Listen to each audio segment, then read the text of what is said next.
Hello friend, welcome back to enhance English with Pooja. और आज का जो वीडियो लेसन है इसमें आपका एक कॉन्सेप्ट पूरी अच्छी तरह से क्लियर होने वाला है। और उसके बाद ये जो पूरा जो स्टोरी है ये एक पेज सिर्फ पास्ट में है, अब बाकी जो पूरी स्टोरी है वो प्रेजेंट इंडेफिनिट में है। अब कैसे क्या है क्या नहीं है ये तो आपको बाद में पता चलेगा कि कौन सा कॉन्सेप्ट आपका क्लियर होगा। इससे पहले मैं आपको बता दूं, अगर आप हमारे चैनल पर नए हैं तो इस चैनल पर आपको अलग अलग तरह के ऐसे पैराग्राफ्स और स्टोरीज वर्ड से रिलेटेड वीडियोस मिलते हैं। और अगर आप हमारे चैनल पे नए हैं तो हमारे चैनल को लाइक और सब्सक्राइब करना ना भूलें। चलिए पहले कॉन्सेप्ट को समझ लेते हैं। तो कॉन्सेप्ट जो है प्रेजेंट इंडेफिनिट का कॉन्सेप्ट है। हम सिर्फ जानते हैं कि प्लेज और प्ले या कोई वर्ब के साथ एस या ई एस लगाते हैं तो वो प्रेजेंट इंडेफिनिट का कॉन्सेप्ट होता है। लेकिन फ्रेंड मैं बता दूं, am, is, are, have, has, इस के साथ थर्ड फॉर्म, वो आर के साथ थर्ड फॉर्म, इज यहाँ पर भी है, यहाँ के साथ थर्ड फॉर्म में, ये सब भी प्रेजेंट इंडेफिनिट ही है। अब आप बोलेंगे कैसे? देखिए वर्ब जो है 5 तरह का होता है, V1, V2, V3, V4, V5। तो V1 और V1 और V5 को हम लोग प्रेजेंट बोलते हैं। V5 का नाम है पास्ट, V4 का नाम है कॉन्टिन्यूस। इसके साथ I A E M R I N G या वोजवर या आई एन जी लगता है तो ये बन जाता है कॉन्टिन्यूस। और इससे ये है आपका लाइक द मीन्स प्रॉब्लम, ये आपको प्रॉब्लम क्रिएट करे क्योंकि ये कभी पैसिव होता है और ये कभी परफेक्ट होता है। पैसिव कब होगा? जब बी का फॉर्म होगा। बी का फॉर्म कौन सा होता है? देखिए is, am are, was, were, be, been और इसके साथ 5 में कुछ नहीं होता। अगर ये और एक बी भी होता है, बी भी एक जो है ना वो बी का फर्स्ट फॉर्म है। अगर इन सभी वर्ब के बाद आपको अगर थर्ड फॉर्म मिल गया तो आपको समझ जाना है कि वो पैसिव है।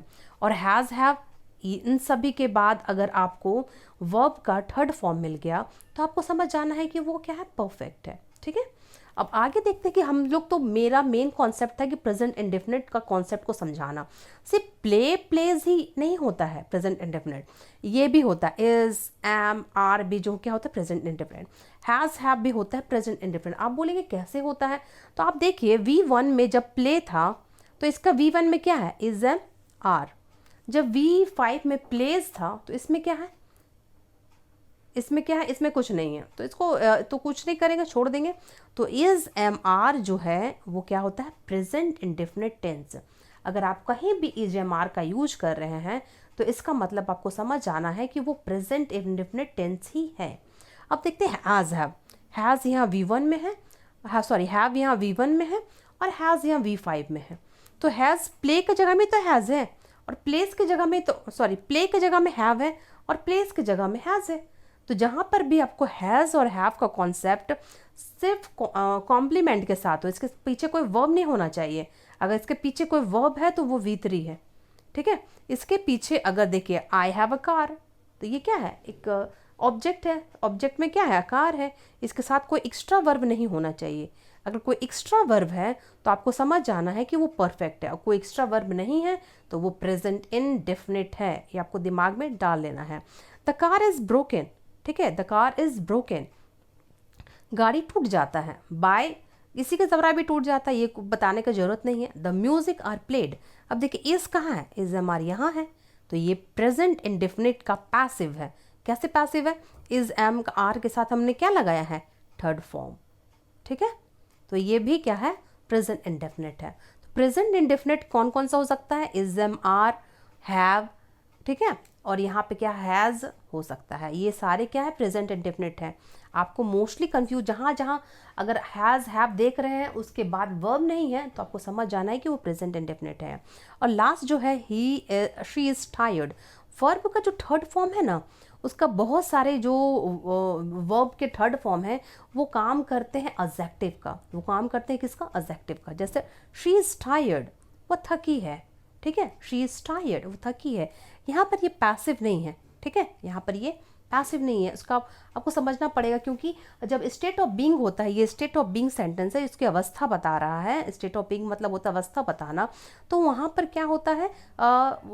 ऑब्जेक्ट नहीं होता, वहाँ पे कॉम्प्लीमेंट होता है। कॉम्प्लीमेंट में कौन कौन सा हो सकता है? या तो आपका नाउन प्रोनाउन हो सकता है या एडजेक्टिव हो सकता है, और इसके अलावा एडवर्ब भी आ सकता है।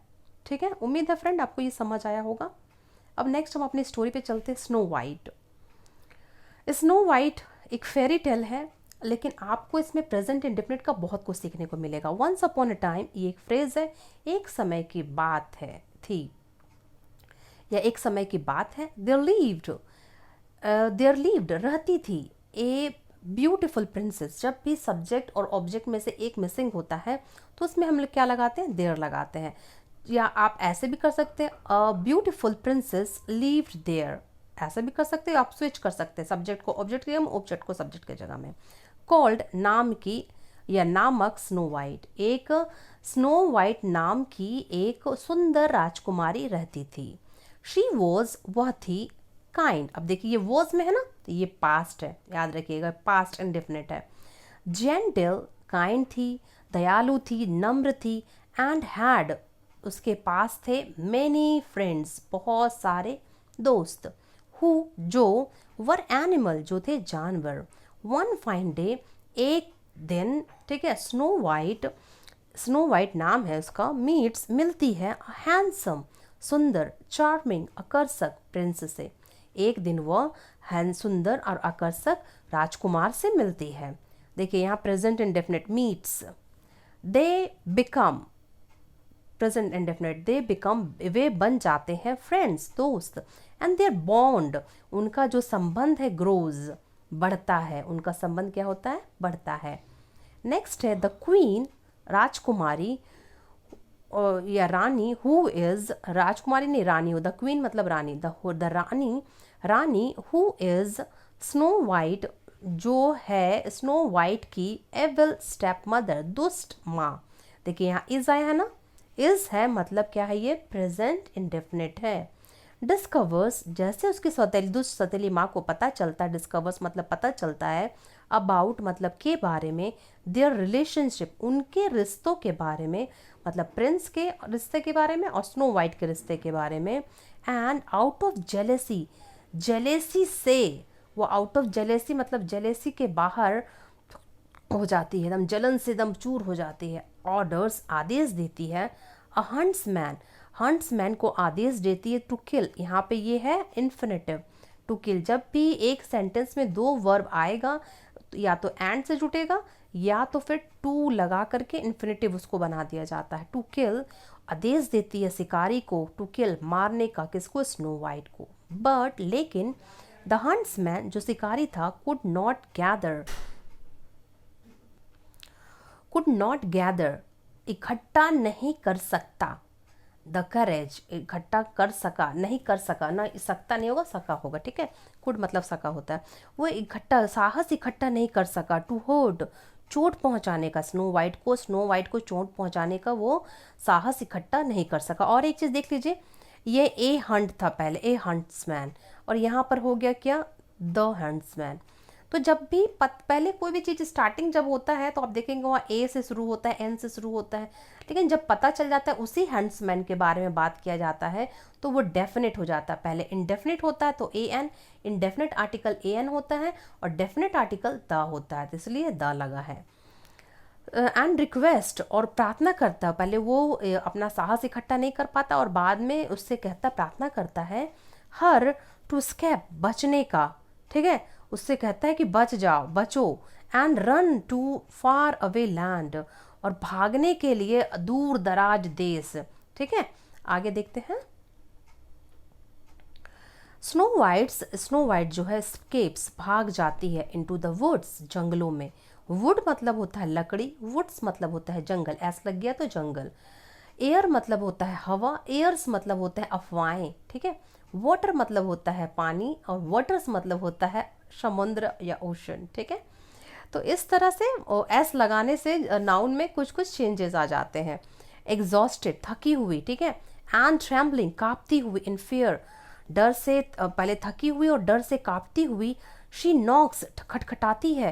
एट अ डोर, एक झोपड़ी के दरवाजे को।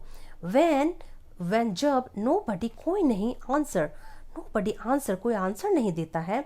शी स्टेप्स, जाती है। इनसाइड, शी फाइंड्स, वह पाती है।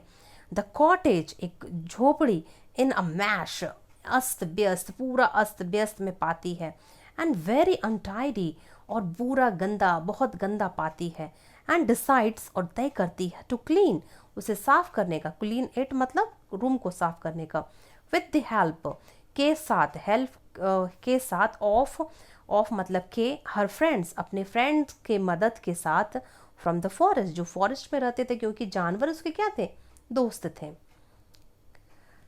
एज, जैसे ही, शी एक्सप्लोर्स, खोजती है, she explores the rest of, बाकी हिस्सों, ऑफ द कॉटेज, कॉटेज मतलब झोपड़ी के बाकी हिस्सों को खोजती है, सी फाइंड्स, वह पाती है, 7 टाइनी, 7 छोटे बेड्स, छोटे बिस्तर, एंड अज्यूम, एंड और मानती है, दे आर, फिर देखिए आर है तो प्रेजेंट इंडेफिनिट याद रखिएगा, they are for little children, सोचती है कि ये सब छोटे बच्चों के हैं, एंड सी कर्ल्स, और दुबक कर लेट जाती है, ठीक है, दुबक कर लेट जाती, सो जाती नहीं होगा, कर्ल अप मतलब तो दुबक कैसे उकड़ी मुकड़ी मार करके लेटना, ऑन द बेड, बेड पर लेट जाती है, एंड फॉल्स अस्लीप, और सो जाती है, after a long day, after मतलब बाद, अ लॉन्ग डे मतलब लंबे दिन, ऑफ वर्क काम, लंबे मीन्स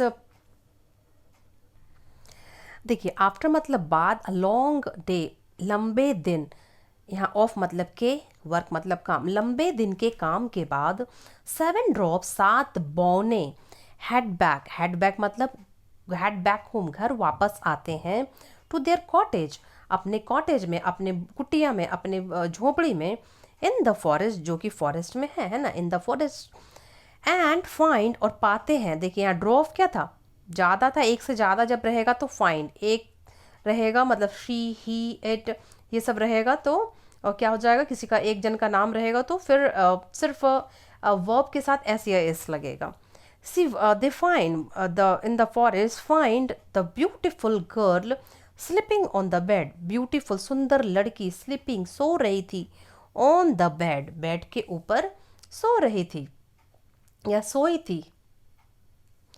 वेन, जब, स्नो वाइट वेक्स अप, जब स्नो वाइट जागती है, देखिए एक स्नो वाइट किसी का एक जन का नाम है तो इसलिए वेक्स अप लगा। शी इज मेस्मराइज्ड, ये देखिए पैसिव है, बाय द 7 ड्रॉप्स, वो क्या हुआ, सातों बौनों को देख के मंत्र मुग्ध हो गई। उनके नाम थे देखिए, Sneezy, Bashful, Happy, Grumpy, Dopey, Sleepy and dog, ये नाम है, सातों बौनों का नाम था। स्नो वाइट नरेट्स, सुनाती है, हर पेनफुल स्टोरी, अपनी दर्दनाक कहानी, एंड द ड्रॉफ, द बौने, डिसाइड, फैसला करते हैं, to protect the beautiful prince, beautiful princess की रक्षा करें, बचाने की का फैसला करते हैं, फ्रॉम मतलब से, सच एन एविल क्वीन, ऐसी दुष्ट रानी से बचाने के का लोग फैसला करते हैं कि वो प्रिंसेस को बचाएंगे। वेन एवल क्वीन, जब एवल क्वीन को पता चला, लर्न्स मतलब से पढ़ना या सीखना नहीं होता, पता लगना, जानना या सूचना पाना, ठीक है, जब दुष्ट रानी को पता चलता है अबाउट स्नो वाइट के बारे में, शी इज इन्फ्रुएटेड, वो क्रोधित हो जाती है, ठीक है, क्रोधित हो जाती है, and she makes a magic poison, और एक जादुई औषधि बनाती है, मेक्स मतलब बनाना, ठीक है, एंड इंजेक्ट्स, और डालती है, इंजेक्ट्स मतलब होता है सुई लगाना और के भीतर डालना, तो क्या डालती है, वो जो जादुई जो औषधि बनाई थी उसको डालती है इनटू एन एप्पल, कोई भी चीज़ बाहर से अंदर जाता है तो इनटू का यूज़ होता है, एप्पल के अंदर वो जो जादुई औषधि को डाल देती है। नेक्स्ट डे, अगले दिन, व्हेन द ड्रॉफ, जब अगले दिन जो बौने, आर ऑफ, जब दूर, टू वर्क, जब दूर काम कर को चले जाते हैं, द क्वीन डिस्गाइज, क्वीन वेश बदल कर आती है, herself as an old hag lady, old hag lady, एक बुढ़िया राक्षसी या फिर एक बुढ़िया का रूप लेकर के वो आती है, एंड ऑफर्स, और देती है, एन एप्पल, एक सेव को, टू द स्नो वाइट को एप्पल देती है। Eventually when Snow White takes, जब स्नो वाइट ले खाती है, टेक्स मतलब लेना भी नहीं होता, टेक्स मतलब खाना भी होता। अ बाइट एक टुकड़ा, ऑफ द पॉइजन जब वो एक टुकड़ा पॉइजन का लेती है एप्पल का, सी फॉल्स वो सो जाती, asleep and spell in the cast और कुछ मंत्र वो क्या करती है, पढ़ती है, स्पिल द कास्ट मंत्र पढ़ती है, विच कैन बी ब्रोकन जो ये तोड़ा जा सकता है या तोड़ा जा सकता है ओनली सिर्फ बाय द ट्रू लव सच्चे प्यार के बदौलत ही इसे तोड़ा जा सकता है। देखिए बी के साथ थर्ड फॉर्म मतलब क्या है, पैसिव है। द ड्रॉप डिस्कवर जो सातों बौने हैं खोज पता लगा चलता है, द एविल एक्ट बुरा काम ऑफ द क्वीन क्वीन का बुरा काम, इस बुरे काम के बारे में पता जब चलता है, and with the help of the all animals साथ, विथ मतलब साथ, द हेल्प मतलब मदद, ऑफ मतलब के, ऑल द एनिमल सारे एनिमलों सारे जानवरों की मदद के साथ, दे ट्रैप वो फंसा लेते हैं, ऑन ट्रैप हर किसको, रानी को फंसा लेते हैं, ऑन द टॉप सबसे ऊंचाई पर, ठीक है सबसे ऊंची पर, चोटी की सबसे ऊंचाई पे उसे फंसा लेते हैं, एंड शी रीचेस वहाँ सी पहुँचती है, एट द एजेस द किनारे ऑफ द क्लिफ जैसे वह क्लिफ के चोटी के किनारे पहुँचती है, जब व्हेन लाइटनिंग स्ट्राइक्स जैसे ही बिजली गिरती है, जब बिजली गिरती है, शी लॉसेस वो खो देती है, हर बैलेंस अपना बैलेंस खो देती है, and falls into a valley और क्या करती है, घाटी में गिर जाती है, और एंड डाइज और वो क्या हो जाती है, मर जाती है। नेक्स्ट जो है इवेंचुअली आखिरकार स्नो वाइट जो है यहाँ पे का मीन्स स्नो वाइट्स का जो प्रिंस चार्मिंग पाता है इन द फॉरेस्ट, स्नो वाइट का जो प्रिंस चार्मिंग जो उसका आकर्षित जो राजकुमार था वो पाता है हर उसे इन द फॉरेस्ट जंगल में, ही अवेक्स जगाता है स्नो वाइट को विथ हिज के साथ, हिज फर्स्ट किस अपने पहले किस के साथ या चुंबन के साथ उसे जगाता है, थस यद्यपि ब्रेकिंग द स्पेल वो जो जादू किया हुआ था, जो आकर्षण किया हुआ था, जो सम्मोहित किया हुआ था, स्पेल मतलब कोई जादू से आकर्षण किसी को सम्मोहित किया हुआ था, स्नो वाइट जो स्नो वाइट है का वो जो स्पिल था वो टूट जाता है, एंड ब्रेकिंग मतलब टूटना, the prince return to the kingdom और राजकुमार वापस आ जाता है अपने साम्राज्य में, एंड लीव हैप्पीली और रहने लगता है खुशी खुशी एवर आफ्टर और उसके साथ राजकुमारी के साथ खुशी खुशी रहने लगता है। और आज का जो वर्ड ऑफ द स्टोरी है वो है मेस्मराइज्ड, मंत्रमुग्ध सम्मोहित करना। इसका सिनोनिम होता है hypnotized, intrigued, interested and engaged, and antonyms होता है इसका disenchanted, disinterested, disgusted and turn off। और जो एग्जाम्पल है, the environment of the Kashmir always mesmerize me, Kashmir का जो वातावरण है हमेशा मुझे मंत्रमुग्ध या सम्मोहित करता है। तो फ्रेंड उम्मीद करती हूँ कि आपको ये प्रेजेंट इंडेफिनिट का कॉन्सेप्ट जो है समझ आया होगा। जब भी is, am, are, has, have और वर्ब के साथ एस और बिना और जो सिंपल बिना वर्ब के साथ एस का जो होता है उसके साथ उसे हम हमेशा प्रेजेंट इंडेफिनिट ही कहते हैं। अगर ये वीडियो अच्छा लगा हो तो प्लीज़ अपने दोस्तों और अपने फैमिली में इसे शेयर करें ताकि वो भी इस वीडियो का फ़ायदा उठा सकें। Thanks for watching.